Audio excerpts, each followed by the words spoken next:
Hello and welcome to Careercast by Board360, where we decode the world of global careers.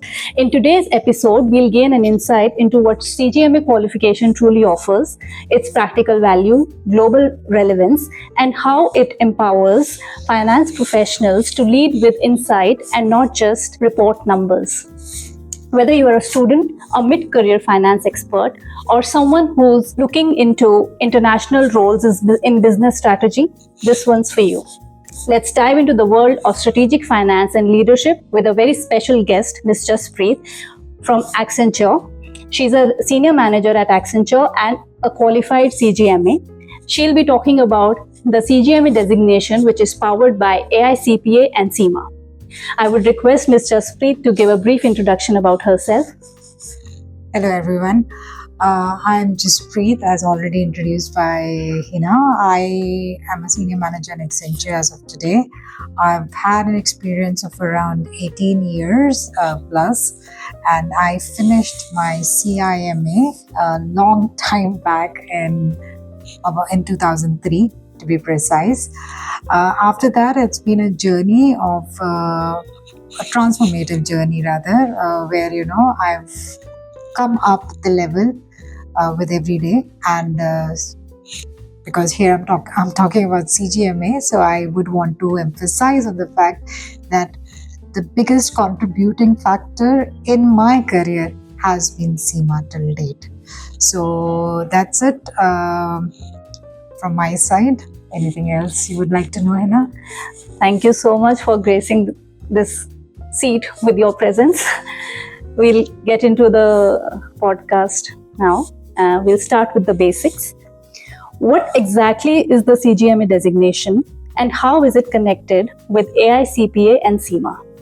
Okay, so CGMA, the Chartered Global Management Accountant, it's a global credential given to management accountants, right, which was empowered and awarded by AICPA, which is the American Institute of Certified Public Accountants, and Chartered Institute of Management Accountants, which is CIMA. Okay. And what attracted you to pursue this path in the first place? Okay, that's a very interesting question, and a question which I really love to respond.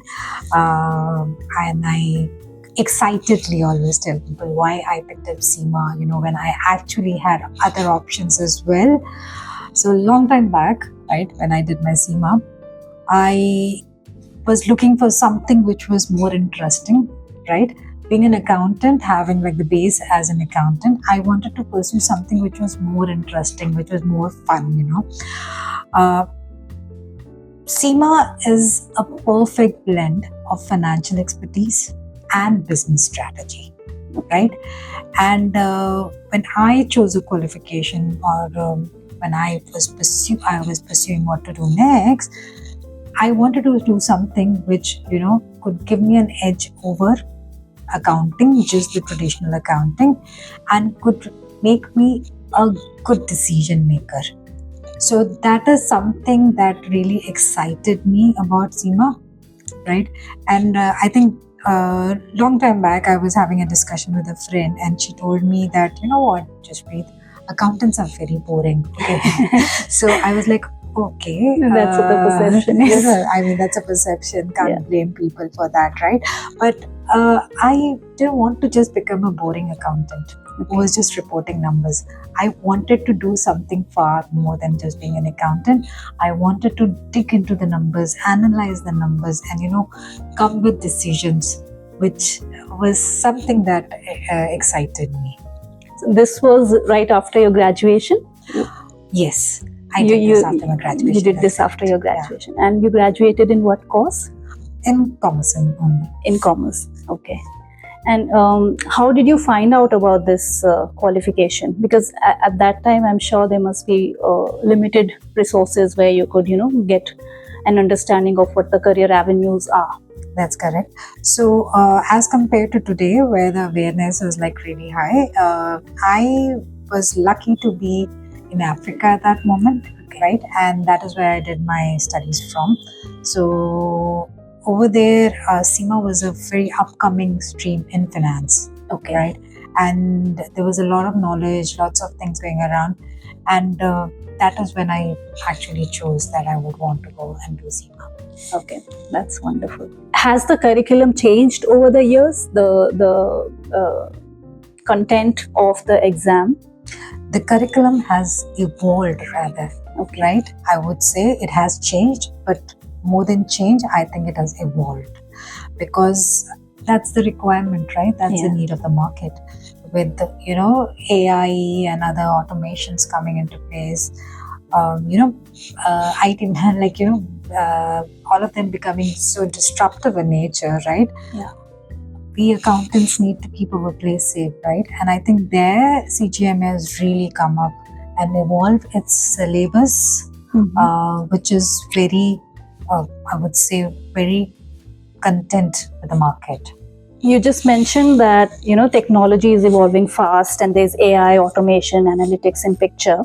How does CGMA designation stay relevant and prepare professionals for the future? CGMA, the skill set in CGMA is created in such a way that, as I said, it's evolving and it keeps on evolving with what the market demands today. So subjects like digital transformation, automation, AI have become a part of the syllabus now. Okay. Right? So when I did my CIMA, at that time, of course, this was not there. We definitely had, if you look at it 20 years back also we had information strategy as a very, very prominent topic in CIMA, right? But that has evolved over the time period, and now we have digital transformation, we have automation, AI, which have actually become part of the curriculum itself, right? So CGMA has ensured that the skill set is relevant to the market and that we are just, evolving as professionals who are more prepared for the future. Okay. Right? And I'm part of a volunteer program, which is a lifelong learning committee, right? And whenever we are into discussions, right, about what the syllabus should be or what is it that is there and as a demand in the market, right? AI is a constant topic. Okay. So it is a very important thing, when it comes to creating the curriculum or creating the syllabus that is required for CGMA or CIMA rather. Okay. Why is CGMA considered a strategic management accounting qualification rather than just a finance and accounting credential? CGMA is definitely a strategic management qualification, right? Because it's got a perfect blend of financial expertise and business strategy, right? So CGMA is creating professionals who are not only there to report numbers, right? Which is like, the mindset of a traditional accounting setup, but they're created in such a way that they take the current numbers and create a future business acumen, right? Where they can shape the paths for the business overall. So that's why it's totally right to call it more of a strategic qualification than a traditional qualification. Okay. So as I understand, there's a lot of analysis that's involved in this qualification. What are the kind of businesses that eventually become your clients or people that you help? Okay. So actually, once again, that's a very interesting question, right? Because we sit with the myth that, we can only work for finance companies only, right? But interestingly, I have seen people, open on their own ventures, get into academics, right? Okay.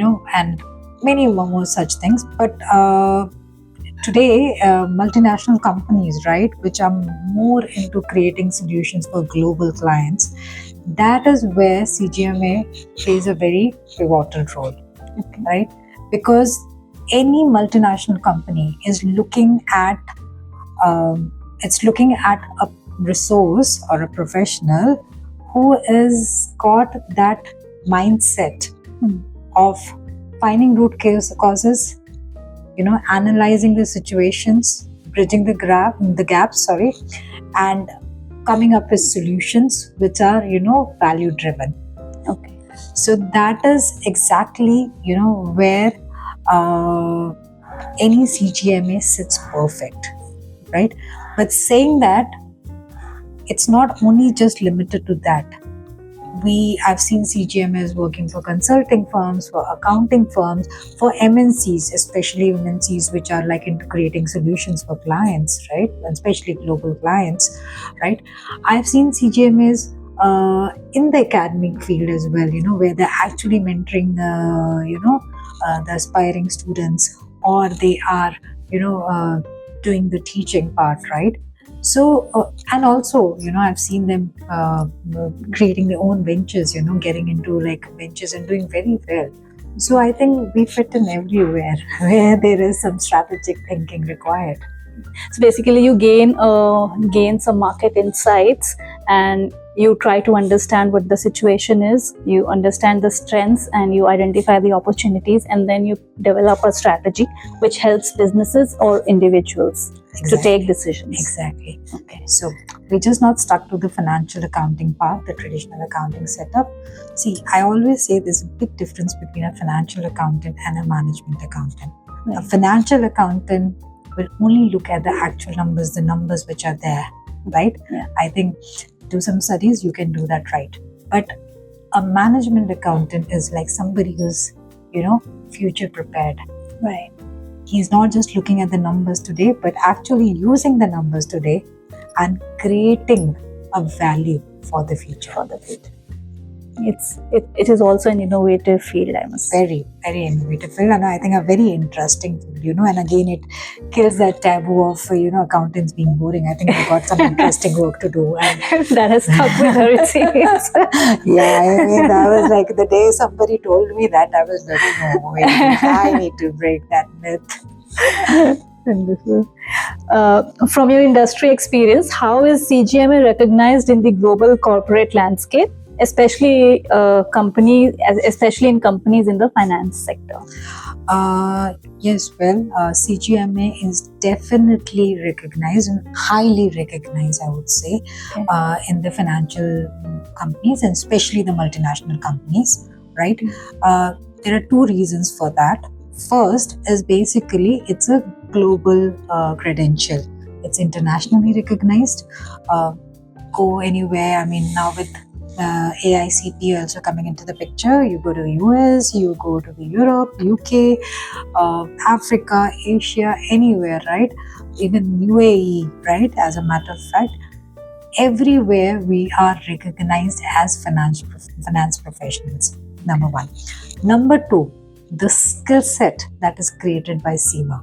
Mm-hmm. So CIMA focuses not only on the traditional accounting, but takes an edge over that and is creating professionals who are, who got a skill set of, thinking far ahead of traditional accounting. They are creating professionals who are the future leaders, who can make decisions in any kind of circumstances, right? So considering these points, right, any company would love to have a CGMA. So we have already created a benchmark. Tell us about your journey. How has being a CGMA helped shape your role? Okay, interesting. Okay, so CIMA is just not a qualification for me, to be very honest. CIMA has been a transformative journey for me, right? And it has helped me, bridge between finance and strategy. So overall, it has shaped me on both my professional and personal front. It has shaped me and, with the ability to make the correct decisions, right?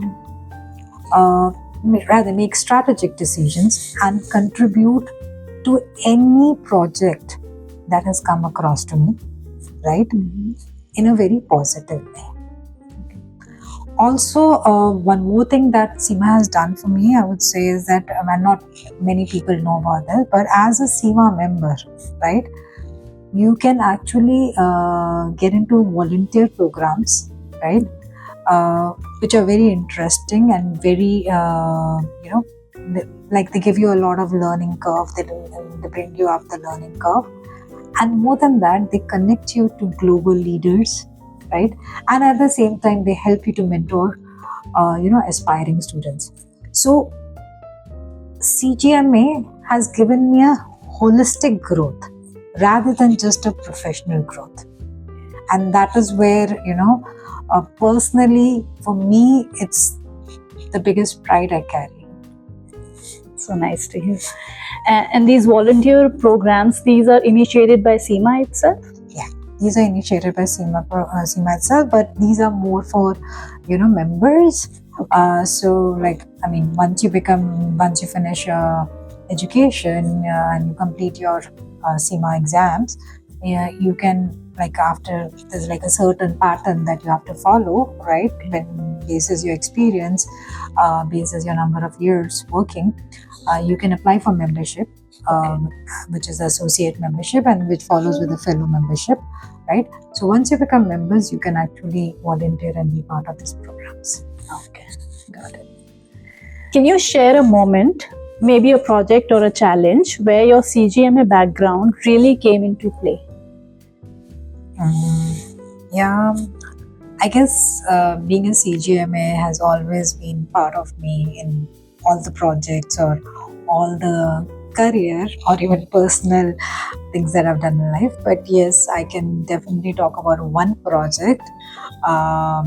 So I was doing this project, this financial transformation project for a global client, where we had to streamline the operational model and clean aged variances, which were quite high variances, I think around $24 million at that time, which was a big amount.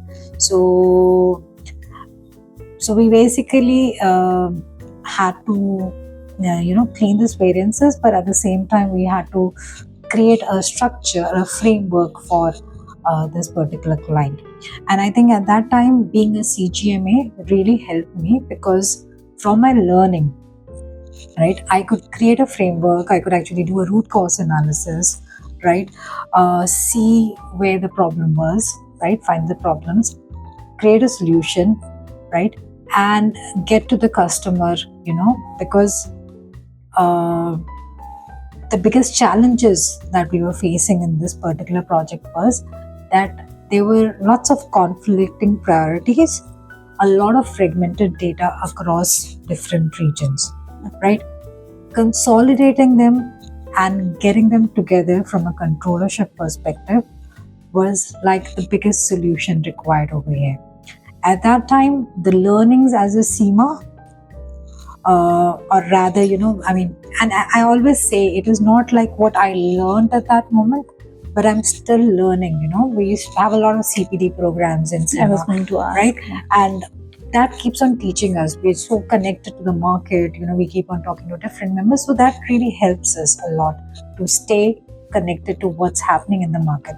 So of course, with this whole knowledge, I created a framework which was really appreciated by the customer at that time. And I think we managed to actually create a structured and a more transparent operational model, which definitely strengthened the controllership for that particular process. So are you saying that you created a roadmap for your client, how to proceed ahead? Yes, it was an end-to-end project. So, and I especially talk about this project because the interesting thing is this was one of my first big projects, and at that time it was not my experience but actually my learning that helped me through, right? Yeah. And that learning was definitely CIMA. Okay. Right? So that is why I speak about this particular project, because of course later on the number of projects that I've gone through, experience is also added into it, but this project was one of my first ones, right, and a very critical one. right? So it was an end-to-end project whereby we did the root cause analysis, right? Understood where the issues were, bridged the gap, and created a solution, right? And parallelly created a roadmap as to how to reach that solution. So it started with a project whereby we cleaned the variances. So again, we had like a quantitative, quantitative, effect whereby the variances, the aged variances, the high variances were reduced. But we had a qualitative aspect also to it, which was basically creating a structured and a transparent, operating model across the regions. Got it. So, what are the kind of data sets, in addition to, I'm sure there are a lot of financial data sets that you have to analyze and play with. What are the other kind of data sets that you have to look at to make sure that, the solutions that you are reaching at are integrated and comprehensive solutions? So, see, data is something that is a requirement today, right? Yeah. So, even today, today I'm into I am basically part of a digital transformation process, and it's more like a finance transformation process. So, data is definitely important, right? But having proper knowledge of the digital market, right? What is required? So, I sit as an architect, telling them that this is where the problem is, this is the solution, right? And this is what I want. I expect magic, right? But the magic can only happen, if you know how can you get that magic. Absolutely. Happening, right? And for that, you need to have information not only about the data, but about the digital ecosystem. Right? So, for example, if I am asking to automate something that is there, I need to understand the data, right? Yes. I need to understand how am I going to, convert that data. Probably I'm going for a digital dashboard, right? I want to convert that data into a digital dashboard so that it's easy for the leaders to make decisions on the basis of that. And probably I want to use, tools like Power BI. Yeah. Right? So, just knowing that I want to go for Power BI will not help. I need to have the basic knowledge, though of course I am not equipped to do the technical part, but just having the basic knowledge will help me to tell the magician that this magic can happen. This is the output that we want, and Right. that's how we. After you receive your membership, is it still a mandate to keep taking up these courses that CIMA See, initiates? mandate or not mandate, I personally believe you should continue doing Absolutely. that, because that is what the market demands today. And I think it gives you a more it gives you growth, in a more holistic way. So I think it's always good. And these CPDs that they go ahead and they conduct, or they have lots of on the CIMA side also, we have a lot of programs that they've created specially for members, and I find them very, very helpful. Like any other success mantra, you should never stop learning, right?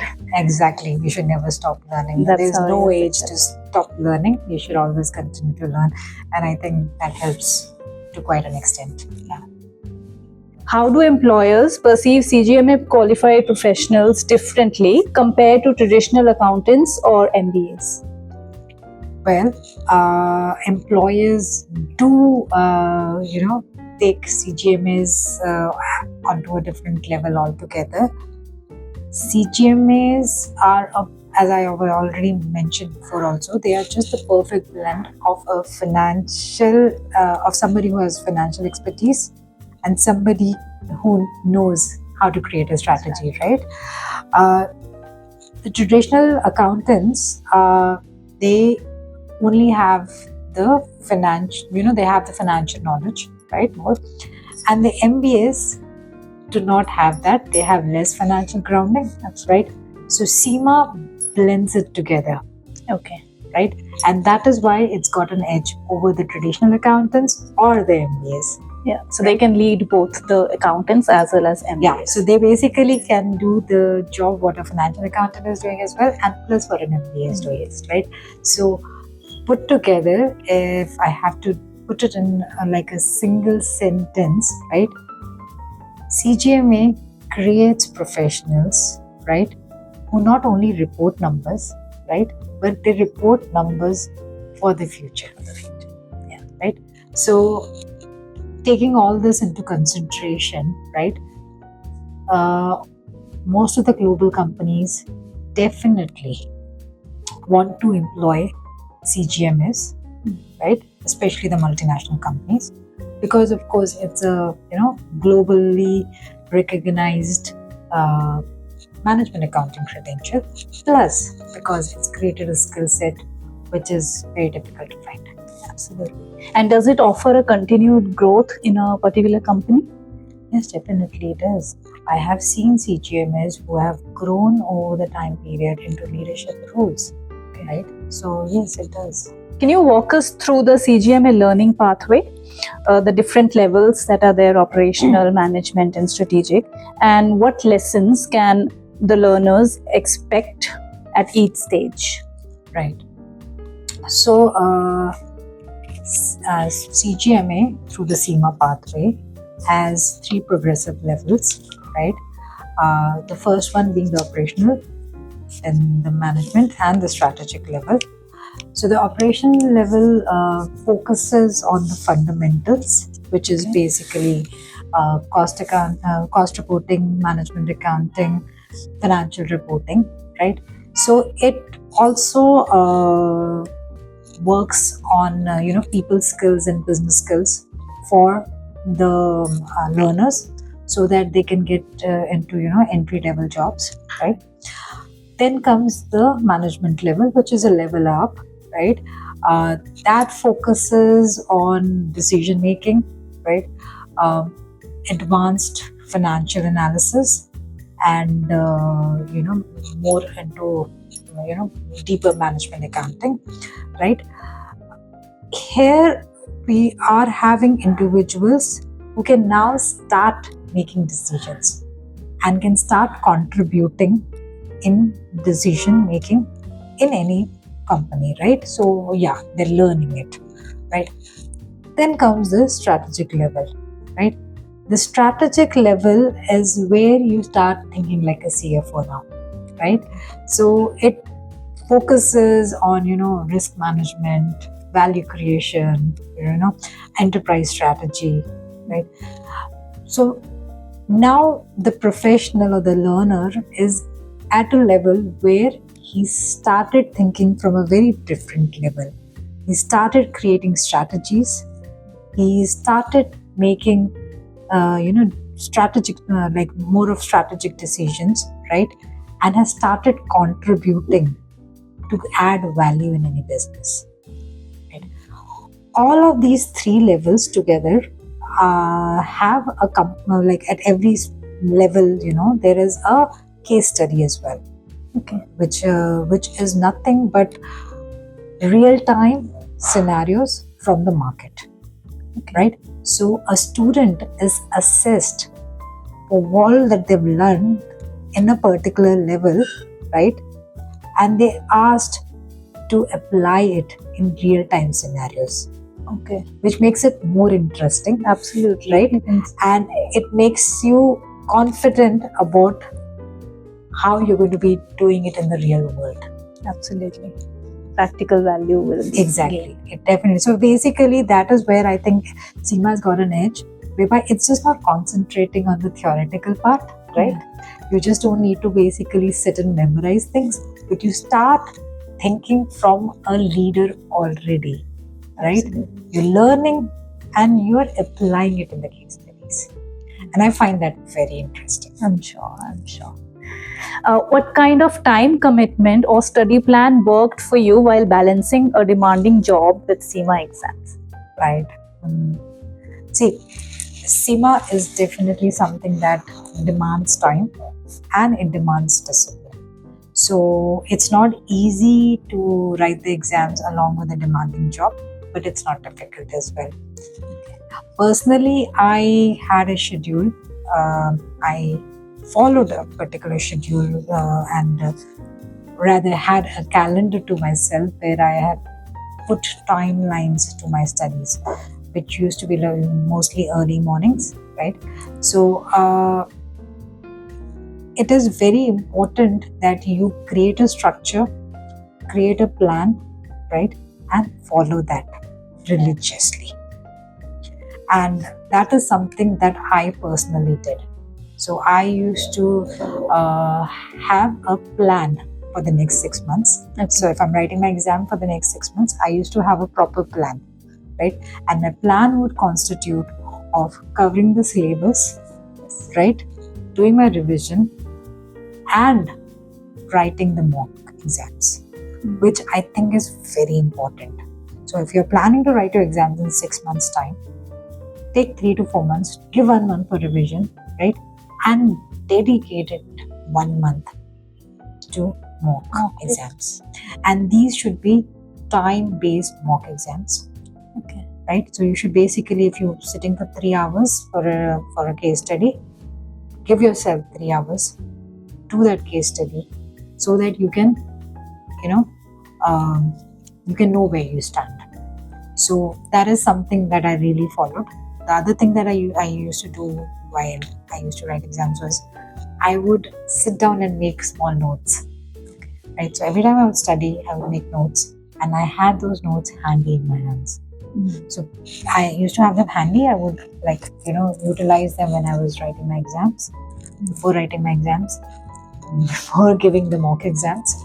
So I think if you are disciplined and you create a plan, and I think it stands for everything, but I think for professional exams, it's much more required because you're going to write a very structured exam. Yeah.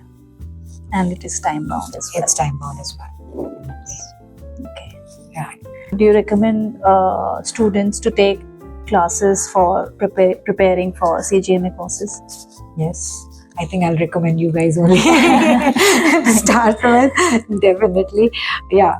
See, help is always required because I think these professional exams, unlike the normal exams that we give, right, need discipline definitely, but you need to understand how to answer questions. And this is something I always tell my students, right, that it's not like you can just mug the syllabus, right, and go and write the exam.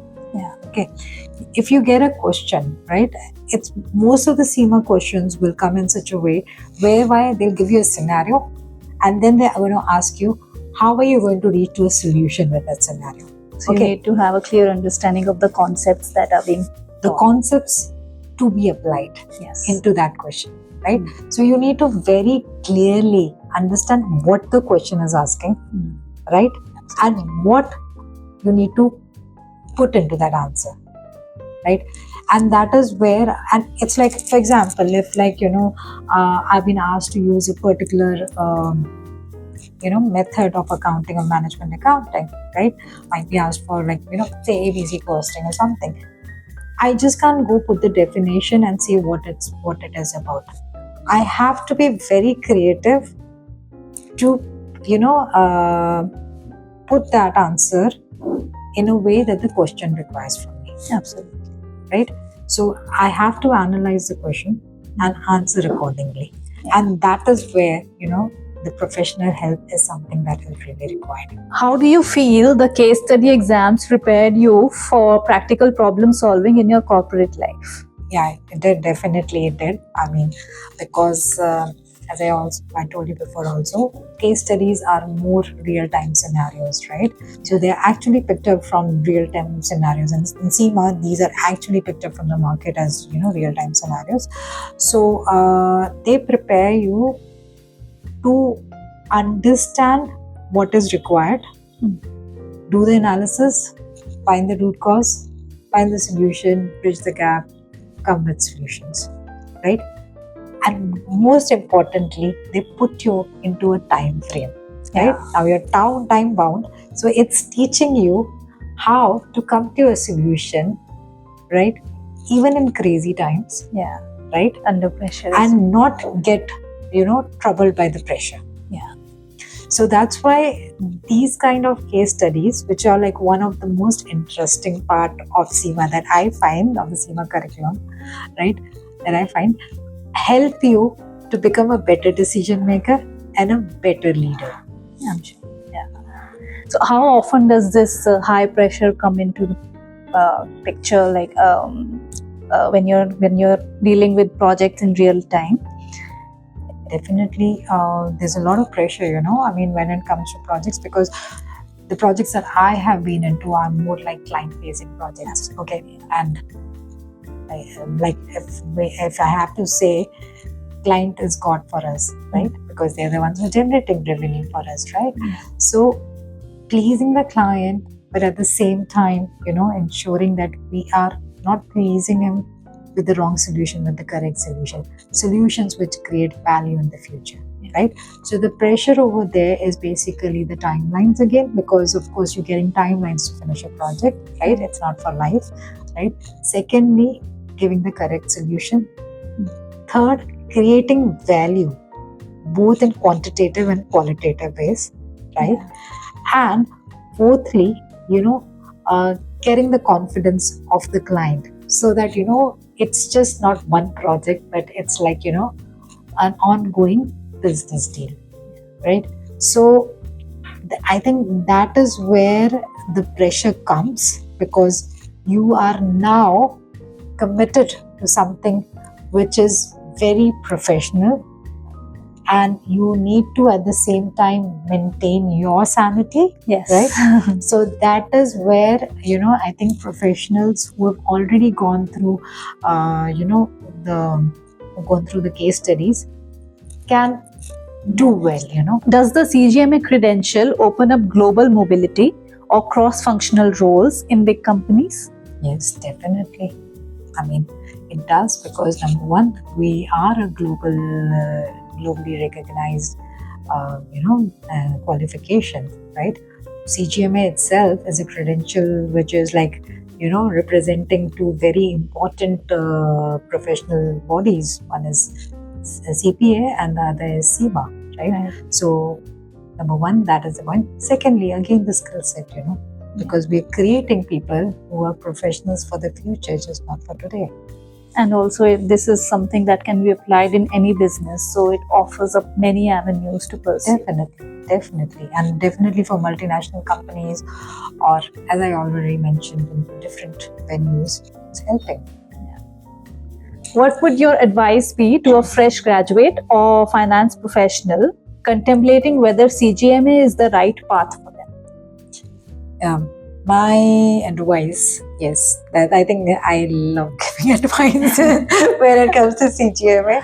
I carry that with me, but yes, I would suggest any professional who wants an interesting role in finance, right?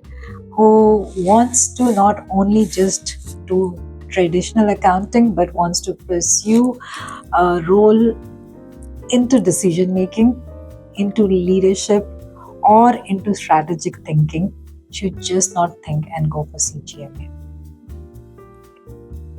Any myth or misconception about CIMA CGMA that you'd like to bust? Yeah, there's a myth that only accountants can do CGMA, but that's not correct.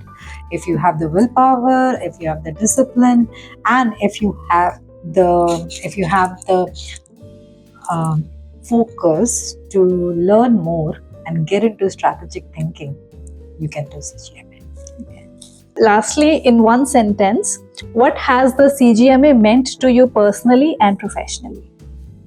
Oh God, that is such a question very close to my heart. Yeah, well, CIMA is just not a qualification for me, right? It is something that has been very close to my heart, that has built me into what I am today. It has sharpened my ability, to think in a more constructive way, right?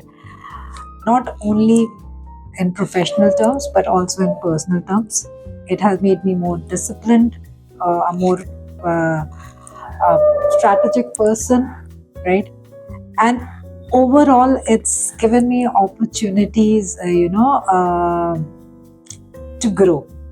Like I was, few days back, I was on LinkedIn. I was just reading an article by a very renowned CFO, an award-winning CFO, and his words actually just, deeply penetrated into my heart.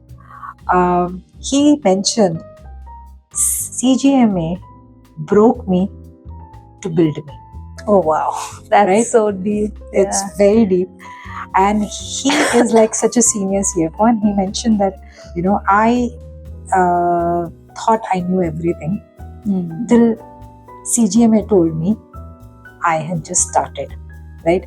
So that is something that, CGMA has done to me.